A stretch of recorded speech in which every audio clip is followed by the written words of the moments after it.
Hello everybody and welcome back to another episode of Watch What, and today we are going to be having a kind of a roundup of the best new releases from Watches and Wonders. We're going to be taking a look at Tudor, Hublot, Bell & Ross, Patek Philippe, Vacheron Constantin and many more. So let's get straight into it.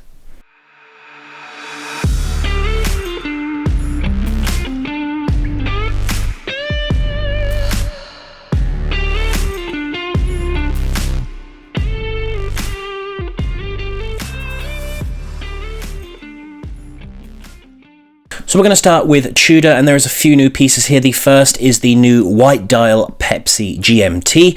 This is available at €4,350. It is 41mm in case diameter and has a power reserve of 70 hours. It also has 200 meters of water resistance, and I think this watch is a cracker. I love the white dial mixed with the Pepsi bezel. I think it's an absolute stunner, and for me this is one of the picks of the new releases this year at Watches and Wonders. Moving on, and we have the Black Bay, which is now available in 37mm, either on the rubber strap or the stainless steel bracelet. This is a great release from Tudor. It is perfect if you love the Black Bay and have a smaller wrist. 37mm version is absolutely excellent. It's a great idea from Tudor. And lastly, we have the burgundy bezel Black Bay on a Jubilee bracelet now, also 41mm, and is retailing at €4,510. I'm not going to go into too much detail about these watches today because we have a lot to get through, so I'm just going to kind of give a very quick overview, show a few pictures and see what you guys think. So yeah, not going to be a whole pile of detail about these watches today, just a very, very quick overview of what has been released this year. So next up we have Bell & Ross. Now Bell & Ross is actually a company that I've never actually spoken about on the channel before, but we are today, and that is because they have released a brilliant new watch. Now I'm sure any watch enthusiast is familiar with Bell & Ross. They have a very unique design, this kind of the square cases with the round dials then, and yeah, the design never really did anything for me personally. That is of course until they released this. This is the BR0392 Diver. This is a 42mm watch and is featured on a brown leather strap, and is limited, sadly, to just 999 pieces, so it is a limited edition run. It has a 300 meter water resistance and is retailing at €4,800. It's a shame that this watch is a limited edition piece because it's a cracking watch. I love the color combinations, the bronze and the brown strap and the cream colored dial. It just ticks all the boxes for me. It's a lovely, lovely watch, and I would love to get my hands on it, but the fact that it's limited to 999 pieces, the chances are that won't be happening. So up next is Hublot. Now Hublot is a very controversial watch brand. They get a lot of criticism, sometimes justifiably, sometimes not justifiably. But again, yeah, they have released a new Unico Sapphire. Again, it's a square dial, or a square case, should I say. As I said, I'm not a huge lover of square cases, but this year there are two square watches that have come out that I absolutely love. The first was the Bell & Ross, and then this is the next one, the all-clear Sapphire Unico Big Bang. This is a 42mm watch with a chronograph function. We have 72 hours of power reserve, I believe, only 50 meters of water resistance, and it is retailing at €99,000. So unfortunately I won't be getting my hands on that watch either anytime soon.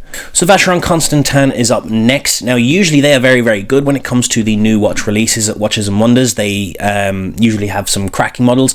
This year not so much to my taste personally. Nothing really stood out for me as such. They have reduced their flagship piece, the Overseas, down to 34.5mm in rose gold and in steel, both with the blue dials. I love the Overseas blue dial. It is personally the best sunburst blue dial I think that you can get on the market. So yeah, it's available now in 34.5mm. So again, perfect for smaller wrists. But the one release from Vacheron that does stand out for me is the Traditionnel Tourbillon. This is a 41mm watch, and it is just 10.4mm thick, which is incredible for automatic watches and things like that, especially with those kind of complications with the Tourbillon. Platinum case, and is available on a alligator strap. I was just trying to remember there was alligator or calf. It was alligator strap with the green dial. I love green personally. It's, you know, obviously you can't use it as an everyday watch with that kind of a color. But every now and then, it's lovely to put on a green watch. Dauphine handset, very dressy, very elegant. So this is the pick of Vacheron's releases for me.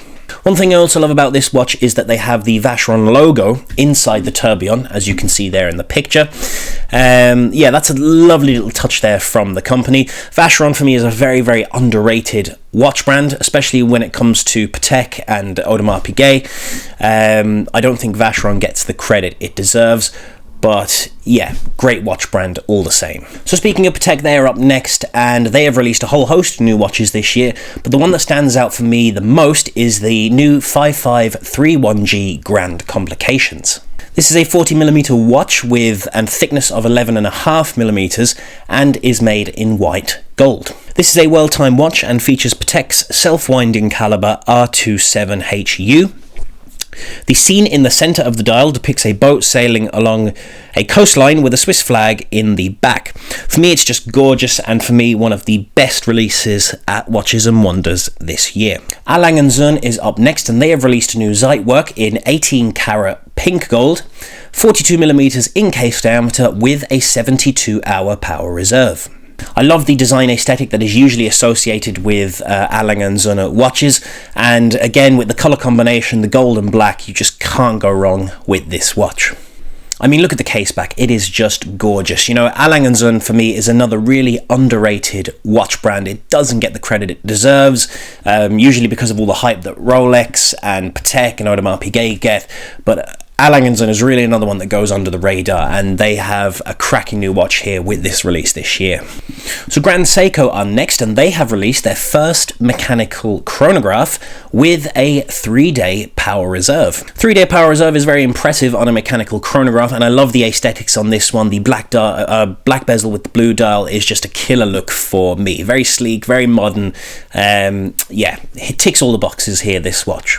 This is a titanium watch with a diameter of 43mm and a thickness of 15.3mm. Very thick watch due to it being a mechanical chronograph. Again, with the long power reserve, this was always going to make for quite a chunky watch. This thing beats at 36,000 beats per hour and is accurate to +5 or -3 seconds a day.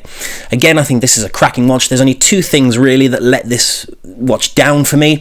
Number one is the thickness. It's going to be quite a very large watch to wear on the wrist. And second is the quite thick hour hand. I just think that's going to obscure the subdials if you're using the chronograph function, and it's you're at the regular time of day, it's 3 o'clock or 6 o'clock or 9 o'clock. That hour hand, I think, is going to obscure the subdials. And lastly, we have Zenith, who have released a new series of Pilot's watches. Included in this is the pick for me, the Pilot Big Date Flyback, made in ceramic with a 42.5mm case and powered by the El Primero 3652 automatic movement. This is a brilliant release and is available at €14,500. A little bit on the steep side for Zenith, especially. I'm not saying it's not a good watch, but especially a brand with Zenith's marketing. It's not the most well-known of watch brands outside of the enthusiast world. So 14,500 could be seen as a bit steep for that kind of a watch, but it is a cracking watch all the same, and is probably, of all the watches, is probably my pick for the best that we've looked at in this video. I think the Zenith, along with the A. Lange & Söhne, they are probably, if I had to pick two watches from all the ones that we've looked at in this episode, those two are the standouts for me. But I'd love to know what stands out for you.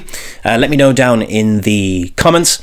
Actually, the Bell & Ross would probably... I'd have to choose between the Bell & Ross and the A. Lange & Söhne.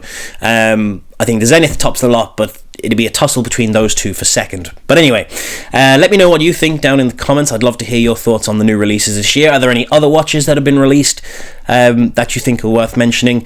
Do let me know down in the comments. Guys, I hope you liked this video. If you did, please do hit that subscribe button. Watch out, there's another video out tomorrow, which is a review on what I think is the ultimate hiker's watch, the Citizen ProMaster Altachron. Absolutely cracking watch. Be sure to check out that video tomorrow. But until then, guys, I hope you have a great day, and Take care for now.